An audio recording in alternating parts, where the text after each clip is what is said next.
সুপ্রিয় শিক্ষার্থীরা, আসলে সবাই ভালো আছো। আজকে আমি সপ্তম শ্রেণীর হিন্দু ধর্ম নৈতিক শিক্ষা বিষয় নিয়ে আলাপ আলোচনা করব। সবাই যারা হিন্দু ধর্ম স্কুলের কাছেও সবাই প্রস্তুতি, তোমাদের বোর্ডে নিজেদের নিয়ে সামনে রাখবো। আজকের অষ্টম অধ্যায়ে হিন্দু ধর্ম নৈতিক মূল্যবোধ সম্পর্কে তোমাদেরকে করা। আশা করি সবাই সুস্থ আছো। আমাদের এই করোনা মহামারীতে যেসব নিয়মকানুন আছে সেগুলো মেনে সবাই সুস্থ আছো, সুন্দর আছো, এটাই কামনা করে সবাই যার যার বাসায় গেলে পরিবারের দিকে সবাই সুস্থ থাকবে, এটাই আমাদের সবার কামনা। আমাদের প্রথম অনলাইন পরীক্ষা হয়ে গেছে, এখন দ্বিতীয় অনলাইন পরীক্ষার সামনে আমরা সবাই মোটামুটি পরীক্ষা সম্পর্কে ভালো প্রস্তুতি নিয়েছি। কারণ প্রথম অনলাইন পরীক্ষায় যে প্রস্তুতিগুলি হয়েছে, সামনে দ্বিতীয় অনলাইনের উপর আমাদের প্রস্তুতিগুলি থাকবে। আচ্ছা শিক্ষার্থীরা, হিন্দু ধর্ম নৈতিক মূল্যবোধ অষ্টম অধ্যায় এখন আমি তোমাদেরকে বোর্ড থেকে যাচ্ছি। এই হিন্দু ধর্ম নৈতিক মূল্যবোধ এই বিষয়টা থেকে আমরা কি জানতে পারবো, সেটা হচ্ছে যে প্রথম এক নাম হচ্ছে ধর্ম নৈতিক শিক্ষার পারস্পরিক সম্পর্ক ব্যাখ্যা করতে পারবো। তারপর উদারতা, পরোপকার, সেবা, সৎসাহস, পরমতা, সহিষ্ণুতা, এসব নৈতিক মূল্যবোধগুলো হিন্দু ধর্মের আলোকে আমরা ব্যাখ্যা করতে পারবো। তারপরে আছে মাদক ও মাদকাসক্তির ধারণা ব্যাখ্যা করতে পারবো। মাদক সেবন অনৈতিক কাজ, এটা ব্যাখ্যা করতে পারবো। মাদক গ্রহণ থেকে বিরত থাকার উপায় বর্ণনা করতে পারবো। সামাজিক জীবনে নৈতিক আচরণ করতে উদ্বুদ্ধ করবো। এই হিন্দু ধর্ম নৈতিক মূল্যবোধ আমরা যখন বিস্তারিত পড়বো, বিস্তারিত পড়ার পর আমরা এই জিনিসগুলি আমরা পাঠ শেষে জানতে পারবো। শিক্ষার্থীরা বইগুলো দেখো। পাঠ 1 লিখেছে ধর্ম নৈতিক শিক্ষার পারস্পরিক সম্পর্ক। আমাদের ধর্মের সাথে আমাদের নৈতিক শিক্ষায় কি ধরনের সম্পর্ক রয়েছে? সহিষ্ণুতা, ক্ষমা, দয়া, চুরি না করা, সুচিতা, ইন্দ্রিয় সংযম, বৃদ্ধি, জ্ঞান, সত্য, অক্রোধ ধর্মের 10টি লক্ষণ রয়েছে। কয়টি লক্ষণ রয়েছে? আমাদের ধর্মের লক্ষণ রয়েছে 10টি। এগুলি কী কী? ক্ষমা, দয়া, সহিষ্ণুতা, চুরি না করা, সুচিতা, ইন্দ্রিয় সংযম, বুদ্ধি, জ্ঞান, সত্য ও অক্রোধ। এগুলো হচ্ছে আমাদের ধর্মের 10টি লক্ষণ। এগুলো এক একটি কী হচ্ছে? নৈতিক গুণ। যিনি নৈতিক গুণগুলো অর্জন করেন এবং যেগুলো সমাজে প্রয়োগ করেন, তিনি ধার্মিক বলে বিবেচিত হন। লোকে তাকে ভালো মানি বলে তিনি সমাজের জ্ঞানী মানুষ। তাহলে আমরা 10টা নিয়ম, 10টা নৈতিক গুণ যদি আমাদের ভিতরে থাকে, আমরা এই জ্ঞানগুলো অর্জন করতে পারি, তাহলে আমরা সমাজে ভালো মানুষ হতে পারবো, সবাই আমাদের ধার্মিক বলে বিবেচিত করতে পারবে। টোটাল এই 10টা গুণ আমাদের সবার ভিতরে থাকতে হবে। জ্ঞান কেবল অর্জন করলেই হয় না, আমরা পড়াশোনা করলেই জ্ঞান অর্জন হয় না, তাকে বাস্তবে প্রয়োগ করতে হবে। আমরা যে পড়াশোনার পর যে জ্ঞান অর্জন করেছি, সেটা যদি আমরা বাস্তবে প্রকাশ করতে না পারি, তাহলে আমাদের সেই জ্ঞান সুষ্ঠু জ্ঞান নয়। সুতরাং ধর্মশিক্ষার মধ্য দিয়ে আমরা যে জ্ঞান লাভ করি, তাকেও জীবনে ও সমাজে প্রয়োগ করতে হবে। আমরা এই যে হিন্দু ধর্ম নৈতিক শিক্ষা পাঠের মাধ্যমে আমরা যে জ্ঞান অর্জন করব, সেটাও যদি আমরা বাস্তবে প্রয়োগ করতে পারি, তাহলে সেটাই হচ্ছে আমাদের বাস্তব জীবনের সুন্দর একটা পথ। সুতরাং ধর্মশিক্ষার মধ্য দিয়ে আমরা যে জ্ঞান লাভ করি, তাকেও জীবনে সমাজ প্রয়োগ করতে হয়। আর যখন ধর্ম থেকে পাওয়া জ্ঞান নিজেদের জীবন ও সমাজে প্রয়োগ করি, তখন তা হয় নৈতিক আচরণ। নৈতিক আচরণ কখন হবে? আমরা ধর্ম থেকে শিখলাম, কিন্তু সেটা সমাজে প্রয়োগ করতে পারলাম না, সেটা নিজের ভিতরে রেখে দিলাম। যদি আমরা প্রয়োগ করতে না পারি সবার কাছে, তাহলে সেটা নৈতিক আচরণ হবে না। যখন আমরা প্রকাশ করতে পারবো, তখন এটা হচ্ছে নৈতিক আচরণ। ধর্ম কেবল আচারে ও আনুষ্ঠানিকতায় সীমাবদ্ধ নয়। ধর্ম একদিকে আত্মমুখ্যায়, অর্থাৎ নিজের চিরমুক্তি ও শান্তির জন্য। অন্যদিক থেকে জগৎ দিলে জগতের হিত, জগতের কল্যাণ সাধন। আত্মমুখ্যায় মানে কি? নিজের চিরমুক্তি ও শান্তি। আর অন্যদিকে জগৎ হিতায়, জগতের হিত বা অর্থাৎ কল্যাণ সাধন করা। উদাহরণস্বরূপ বলা যায়, জীবের মধ্যে আত্মরূপী ঈশ্বর অবস্থান করে। এই ধর্মীয় শিক্ষা আমি গ্রহণ করলাম এবং এর মধ্যেই ফেলে থাকলাম, তাতে কোনো লাভ নেই। যদি আমি জীবের মধ্যে আত্মারূপী ঈশ্বর আছেন জেনে জীবকে ঈশ্বর জ্ঞানে সেবা না করি, শ্রদ্ধা না করি, তাহলে সেই ধর্মীয় জ্ঞান আমাদের সার্থক হবে না। এখানে ধর্মশিক্ষা ছিল জীবকে ঈশ্বর বলে বিবেচনা করবে। আর এর থেকে নৈতিক শিক্ষা পাওয়া গেল, জীবের সেবা করা উচিত। আমরা জীবকে ঈশ্বর জ্ঞানে সেবা করলে সেবা করবো, এটা কি হচ্ছে এখানে নৈতিক শিক্ষা আমরা পাচ্ছি, মানে জীবের সেবা করা উচিত। সুতরাং দেখা যাচ্ছে ধর্ম হচ্ছে নৈতিক শিক্ষার একটি উপায়, আর নীতি ছাড়া কেবল ধর্মীয় আচার অনুষ্ঠান পালন আনুষ্ঠানিকতা মাত্র। আমাদের যদি নীতি না থাকে, শুধু ধর্মীয় আচার আচরণ করে এগুলি একটা অনুষ্ঠান মাত্র, এখানে কোনো নৈতিক শিক্ষা আমরা গ্রহণ করতে পারলাম না। তারপর পার্ট 2 দেখো উদারতা। এখানে আমরা শিখলাম কি ধর্ম এবং নৈতিক শিক্ষার মধ্যে দুটা আমাদের পারস্পরিক কি সম্পর্ক রয়েছে। এবার পার্ট 2 দেখো উদারতা। উদার শব্দটির অর্থ হচ্ছে মহান, সজ্জন বা সাধু। উদারতা শব্দটির উদারের ভাব বোঝায়, অর্থাৎ উদারতা হচ্ছে চরিত্রের মহত্ব বা সাধুতা। যারা সাধু মহান তারা সকল মানুষকে সম্মান করে। ধনী নির্ধন পণ্ডিত মূর্খ সবাই তাদের কাছে সমান মর্যাদা পায়। সকল ধর্মের সকল সম্প্রদায়ের মানুষ তার কাছে সমান। উদার ব্যক্তির পরিচয় দিতে গিয়ে বলা হয়েছে উদারচিতন্তং বসু ধৈব কুটুম্বকম। এই কথার অর্থ হলো উদার চরিত ব্যক্তিদের কাছে পৃথিবীর সকলেই ইষ্টিকুটুম। ইষ্টিকুটুম মানে আত্মীয়, কেউ পর নয়। উদারতার পরিচয় পাই কবি সত্যেন্দ্রনাথ দত্তের মানুষ জাতি কবিতায়। আমরা মানুষ জাতি কবিতাটা পড়েছি। তিনি লিখেছেন কালো আর ভালো বাহিরে কেবল, ভিতরে সবার সমান। আমরা বাহিরের আমাদের সব থেকে বাহিরের আচরণ এবং রূপ ভিন্ন রকম, কিন্তু আমাদের ভিতরে সব একই রকম। আমাকে কাটলে যেরকম রক্ত পাওয়া যাবে, অন্য ধর্মের লোককে কাটলে একই রক্ত পাওয়া যাবে। সুতরাং আমাদের বাহিরে বিভিন্ন রকমের চোখ থাকতে পারে, কিন্তু ভিতরে আমাদের সবার একই রকম রাখা। এই যে মানুষের মধ্যে ভেদাভেদ চিন্তা আছে, চেতনা, একেই বলে উদারতা। সুতরাং উদারতা একটি নৈতিক গুণ এবং ধর্মের অর্থ। উদারতাটা আমাদের নিজস্ব গুণ, এটা থাকলে এটা ধর্মেরই একটা অংশ। উদারতা ব্যক্তির চরিত্রকে কী করে উন্নত করে, আর উদার ব্যক্তি কখনো এটা পেলাম না ওটা পেলাম না বলে হায় হতাশ করে না। তিনি নিজেকে কখনো বঞ্চিত বোধ করেন না। যাদের ভিতরে মনের উদারতা আছে, পাওয়াতে নয় দেওয়াতেই তার আনন্দ।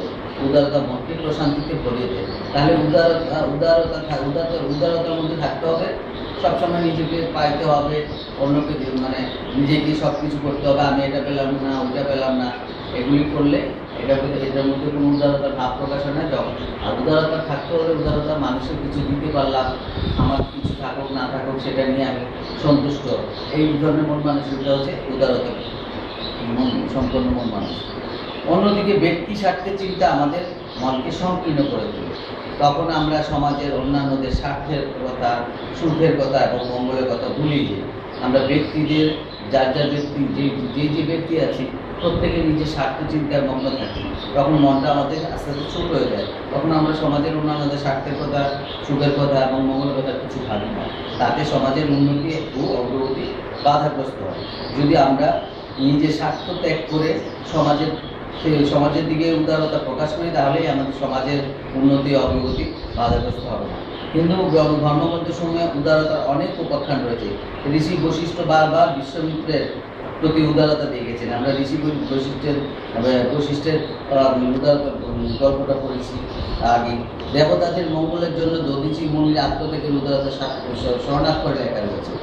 আমরাও আমাদের আচরণে উদারতার পরিচয় দেব। অপরের সুখে সুখী হবো, অপরের দুঃখে দুঃখী হবো। আমরাও আমাদের আচরণে উদারতার পরিচয় দেব, কারণ আমরা যদি নিজেরা উদার না হই তাহলে আমরাও সমাজে অবহেলিত থাকবো। তাই বলছে অপরের সুখে সুখী হতে হবে, অপরের দুঃখে দুঃখী হতে হবে, তাহলে আমার ব্যক্তি চরিত্র উন্নত হবে, সমাজেরও মঙ্গল হবে। এবার 5.3 দেখো পরোপকার। তাহলে আমরা কি পড়লাম? উদারতা পড়লাম, ধর্মনৈতিক শিক্ষা, পারস্পরিক সম্পর্ক বললাম, পরোপকার। এখানে দেখো রাতুল আবুলের সহপাঠী, পুরা একই পাড়ায় থাকে। মা বাবা আর আবুল 3 জনকে নিয়ে ওদের পরিবার। একদিন আবুল স্কুলে এলো না। আবুল তো স্কুল কামাই করার মতো ছেলে নয়। রাতুল স্কুল থেকে ফেরার পথে গেল আবুলদের বাড়ি। গিয়ে দেখে আবুলের খুব জ্বর, কিন্তু ওর বাবা বাড়িতে নেই। আবুলের মা আবুলকে ফেলে কোথাও যেতে পারছে না। তখন রাতুল এক দৌড়ে গিয়ে ডাক্তার ডেকে আনলো। এই যে আবুলদের পরিবারের প্রতি রাতুলের আচরণ, একই বলে পরোপকার। আমাদের সমাজে পরোপকার জিনিসটা কমই দেখা যাচ্ছে। কিন্তু আমরা ধর্মীয় নৈতিক শিক্ষার মাধ্যমে যখন আমরা এই জিনিসগুলি আলোচনা করব, বসে নিজেরা বুঝবো, তখনই বোঝা যাবে আমরা একজনের আরেকজনের উপকার করতে পারবো। পরোপকার যদি আমাদের মধ্যে না থাকে তাহলে আমরা মানুষের মতো মানুষ হতে পারবো। নিজের স্বার্থ, এটাকে বলে স্বার্থপরতা। যারা নিজের অন্যের অপকার করে না তারা সমাজে সবসময় নিজের স্বার্থকে চিন্তা করে। এই যে উপকার মানে ভালো করা, পরের ভালো করার নাম পরোপকার। কোনো স্বার্থের প্রত্যাশা না করে পরের মঙ্গলের জন্য যে কাজ করে তাকে বলে পরোপকার। পরোপকারের পরিচয় পায় কবি কামিনের একটি কবিতা। তিনি লিখেছেন, পরের কারণে স্বার্থ দিয়া বলি, এ জীবন মন সকলই দাও, তার মতো সুখ কোথাও কি আছে, আপনার কথা ভুলিয়ে যাও। আমরা এগুলি আসলে ভাব সম্প্রসারণে বিভিন্ন কবি লেখকের এই জিনিসগুলি আমরা ভাব সম্প্রসারণ করে থাকি। দেখো, পরোপকারের মধ্য দিয়ে পরোপকারের মধ্যে দিয়েও জীবের সেবা করা হয়। যেহেতু জীবের মধ্যে আত্মারূপে ঈশ্বর অবস্থান করে, তাই পরোপকারের মধ্য দিয়ে ঈশ্বরের সেবা করা হয়। কারণ জীবের মধ্যে যেহেতু আমরা জানি আত্মা আছে, তাহলে আমি যদি অন্য জীবকে তাকে সেবা করতে পারি, তাহলে আমরা কি বুঝবো যে আমরা ঈশ্বরের সেবা করছি। পরোপকার করলে ব্যক্তি উদার হয়, তার মনে প্রশান্তি আসে। কারণ পরোপকার করার মধ্যে এক ধরনের আত্মতৃপ্তি আছে। পরোপকারের মধ্য দিয়ে জীবের দুঃখ কষ্ট দূর হয়। পরোপকারী এবং উপকৃত ব্যক্তির মধ্যে স্থাপিত হয় প্রীতির বন্ধন। তাই ব্যক্তি জীবন ও সমাজের ক্ষেত্রে পরোপকার বলিষ্ঠ ভূমিকা পালন করে। মহাভারতে আছে, একদা একটি রাক্ষস এক গ্রামে এসে খুব অত্যাচার শুরু করলো। রাক্ষসটার নাম বক রাক্ষস। সে প্রতিদিন অনেক মানুষ, গৃহপালিত পশু আক্রমণ করে মেরে ফেলত। তারপর কিছু খেত, কিছু পড়ে থাকত। গ্রামের মানুষেরা তখন বক রাক্ষসকে অনুরোধ জানালো, প্রতিদিন প্রতি বাড়ি থেকে একজন করে মানুষ দেব, এভাবে এত পশু মেরে ফেলো না। বক রাক্ষস তাতে রাজি হলো। একদিন এক পরিবারের পালায়, ওই পরিবার থেকে একজনকে রাক্ষসের খাদ্য হয়ে মরতে হবে। তখন মা কুন্তি সহ পাঁচ ভাই যুধিষ্ঠির, ভীম, অর্জুন, নকুল ও সহদেব ওই বাড়িতে ছিলেন। কান্নাকাটি শুনে এগিয়ে গেলেন কুন্তি। ওই পরিবার থেকে বক রাক্ষসের খাদ্য হিসেবে যাওয়ার কথা ছিল। মা কুন্তির অনুরোধে পুত্র ভীম তাকে রক্ষা করলেন। বক রাক্ষসকেও মেরে ফেলেন, গ্রামবাসীরও বিপদ থেকে মুক্ত হল। ভীমের এই আচরণ পরোপকারের দৃষ্টান্ত।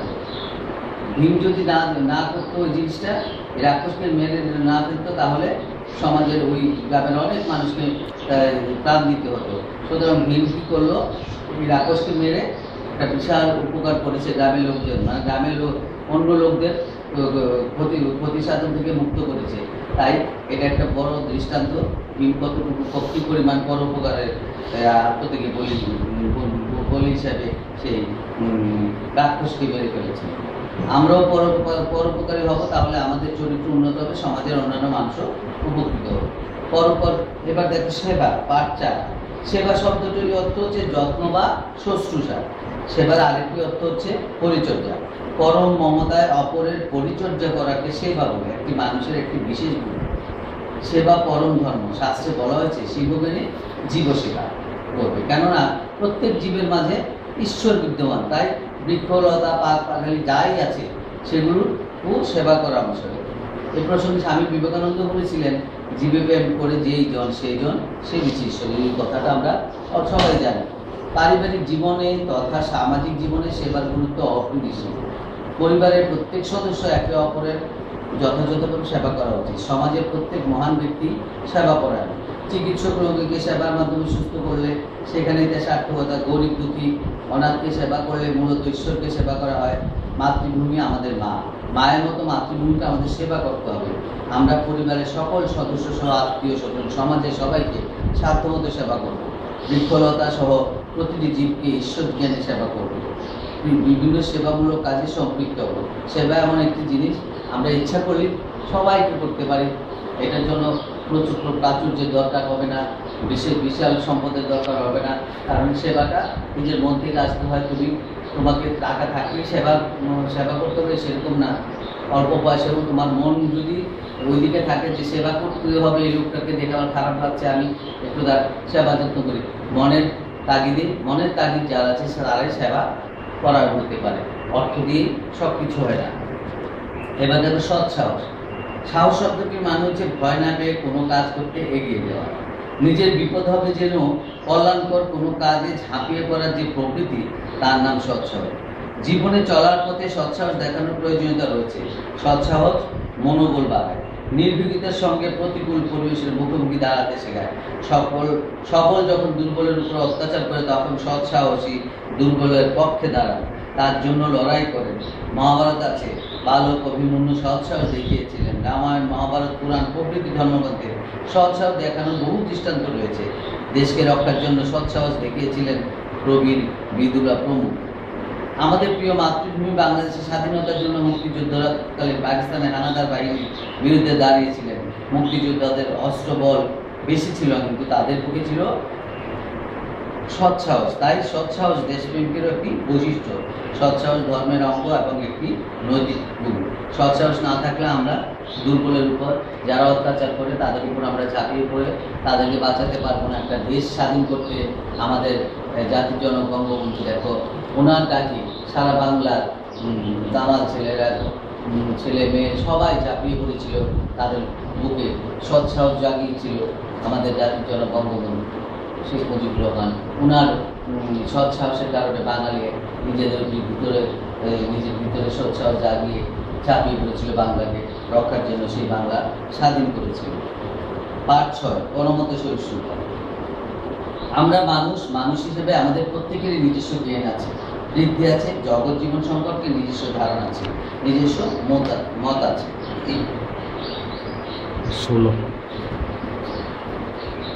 আমরা যেন নিজস্ব মত, আমার যেমন নিজস্ব মত আছে, তেমনি অন্যেরও নিজস্ব মত আছে। কিন্তু সাধারণত আমরা আমাদের নিজেদের মতকে বড় করে দেখি, অন্যের মতের গুরুত্ব দিই না। সুতরাং অন্যের মত উপেক্ষা করি, আর এর ফলে আমাদের মধ্যে বিরোধ দেখা দেয়, বিরোধ হানাহানি পর্যন্ত গড়ায়। কিন্তু আমরা যদি অন্যের মতের সারবত্তা বুঝে সিদ্ধান্ত গ্রহণ করি, তাহলে কোনো বিরোধ ঘটবে না। কারণ আমার একার মতই সমাজ চলতে পারে না। মতামত, দুপক্ষের মতামত হলে সমাজ সুন্দর থাকবে, পরিবারের সবাইকে সবার সাথে সুসম্পর্ক থাকবে। সুতরাং আমাদের সেই জিনিসটা মনে রেখে চলতে হবে। পরমত সহিষ্ণুতা বিশাল একটি ধর্মের গুণ। আমরা ওই দিকে সবসময় খেয়াল রেখে চলবো, একজন আরেকজনের মতকে গ্রহণ করব। আমরা শ্রেণীকক্ষে বসি, তোমরা দুজন বন্ধু পাশাপাশি বসো, দেখা যায় একজন আরেকজনের মতকে যদি প্রাধান্য দাও, দেখা যায় ভালো একটা রেজাল্ট আসে। সুতরাং পরমত সহিষ্ণুতাটা আমাদের অবশ্যই মেনে চলতে হবে। 7 নম্বর দেখো, উদারতা, পরোপকার, সেবা, সৎসাহস, পরমতা, সহিষ্ণুতা, এই নৈতিক গুণগুলি অনুসরণ গুরুত্ব উপায়। উদারতা মানুষকে মহান করে, আমরা জানি। পরোপকার করলে সমাজের মঙ্গল হয়, সেটা জানি। উদার ব্যক্তির একটি গুণও আবার পরোপকার করার মনোভাব। অন্যদিকে পরোপকার করা উদার ব্যক্তির একটি বৈশিষ্ট্য।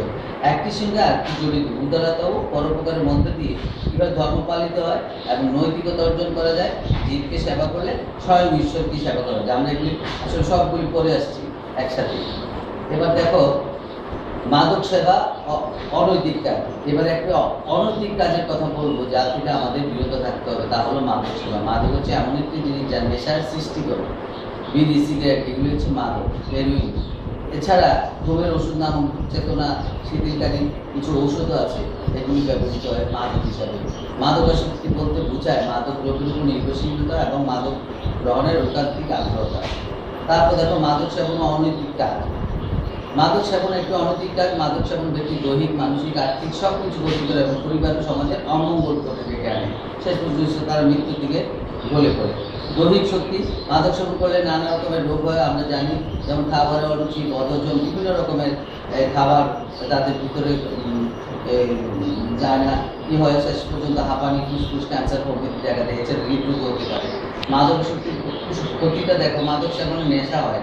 মাদকাসক্ত অবস্থায় বিবেক বুদ্ধি লোপ পায়, তখন মাদকসেবী না করতে পারে এমন কোনো কাজ নেই। যে কোনো ধরনের খারাপ কাজ করতে তারা দ্বিধাবোধ করে না। তারপর আর্থিক ক্ষতি হয়। মাদকদ্রব্য ক্রয়ের জন্য মাদকসেবীকে প্রতিদিন প্রচুর অর্থ ব্যয় করতে হয়। এই অর্থ জোগাড় করতে মাদকসেবী মা বাবা, আত্মীয় স্বজনের উপর অত্যাচার শুরু করে, কখনো কখনো অসৎ উপায় অবলম্বন করে মাদকের জন্য অর্থ সংগ্রহ করে। সুতরাং মাদক সেবন এমন একটা অনৈতিক কাজ যা আর অনেক অনৈতিক কাজে লিপ্ত করে। সুতরাং আমরা এই মাদকাসক্তি থেকে দূরে থাকবো। মাদক কখনো গ্রহণ করবো না। কেউ যদি গ্রহণ করতে চায়, যে কি গ্রহণ করতে শুরু করেছে, তাদেরকে আমরা এই জিনিসগুলি বুঝিয়ে তাদেরকে সেই পথ থেকে ফিরাবো। তো শিক্ষার্থীরা আশা করি পাঠগুলি ভালো করে তোমরা বুঝেছ আমি কী বলতে চেয়েছিলাম গল্প থেকে, হিন্দু ধর্ম নৈতিক মূল্যবোধ থেকে।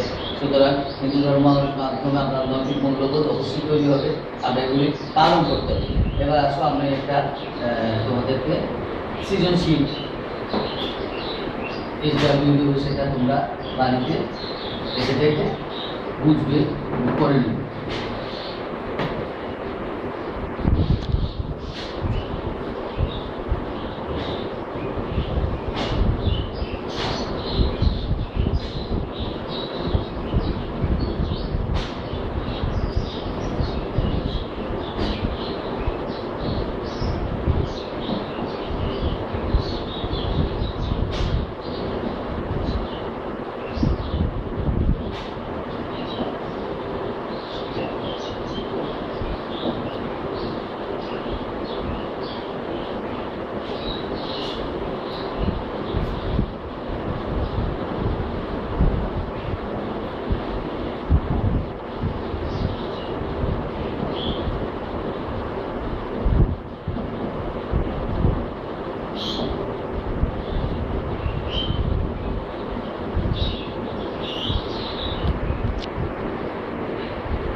আশা করি সবটা দেখছো। আমি প্রশ্নগুলি করবো। 1 নম্বর প্রশ্ন হচ্ছে,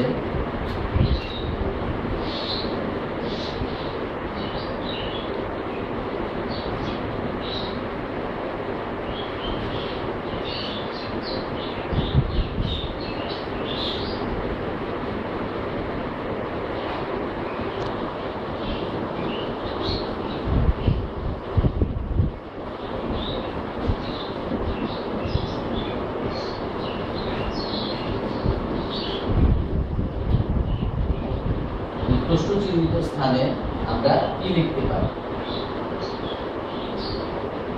ক নম্বর হচ্ছে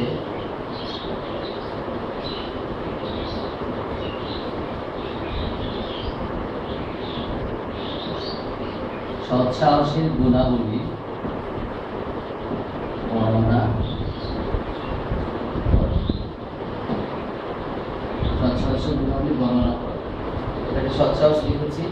সৎসাহস আমরা পড়ে আসছি সৎসাহসের গুণাবলী। তারপর দেখো ক নম্বর পরমত সহিষ্ণুতার ঘটনাটি।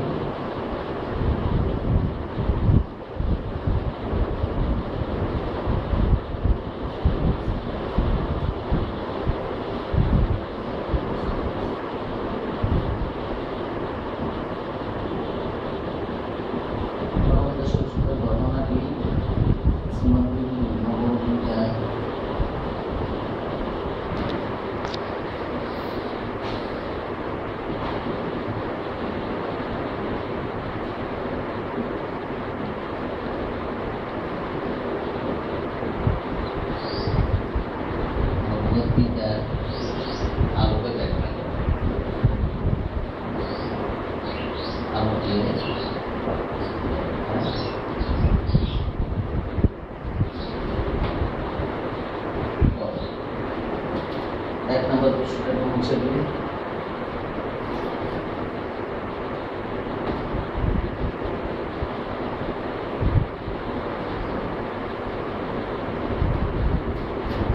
নম্বর প্রশ্নটা দেখো,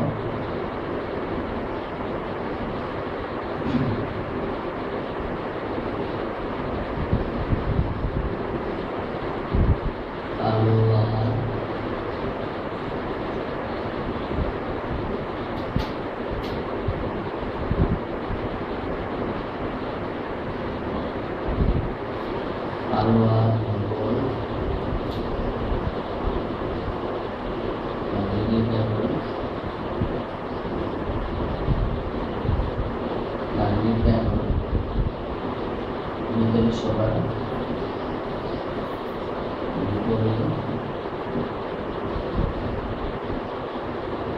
সবার সমান রাখা, সমান রান্না।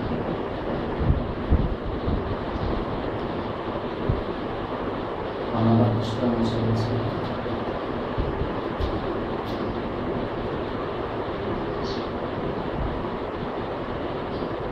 উদারতার ক্ষেত্রে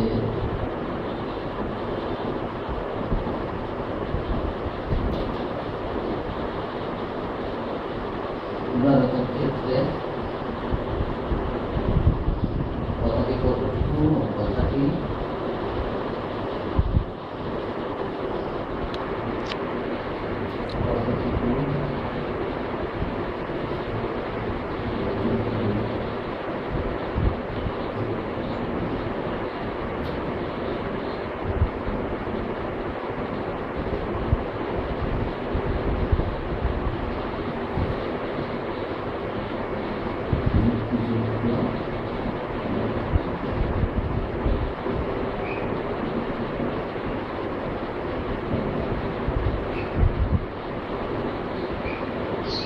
শিক্ষার্থীরা সৃজনশীল প্রশ্নটা আশা করি তোমরা সবাই বুঝিয়েছো, মোটামুটি বুঝিয়েছো। পরমকে সহিষ্ণু, উদারতা, সৎসাহস, পরোপকার, মাঝখানে চিহ্নিত স্থানে কি হবে সেটা তোমরা বুঝে দেখবে। এবার আমরা চলে আসি বহু নির্বাচন। আমি জাস্ট কিছু নমুনা দিব, 2-3টা প্রশ্ন দিব, তোমরা বাকি প্রশ্নগুলি ভালো করে বই থেকে দেখে দেখে বের করে এই করবে।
সেক্ষেত্রে আমি তোমাদের নমুনা প্রশ্ন কয়েকটি দিলাম। বহু প্রশ্নে আত্মকেন্দ্রিক করে যতপথ ততপথ, এটি কার বাণী, তার নৈতিক শিক্ষার উপায় কোনটি, এগুলি তোমাদের নমুনা কিছু নমুনা প্রশ্ন দিলাম। বই থেকে তোমরা এগুলি আরও কিছু বই থেকে বই পাঠগুলি করার পর বইগুলি থেকে বের করবে, বের করে প্রত্যেকটা বই নির্বাচন তৈরি করবে নিজের।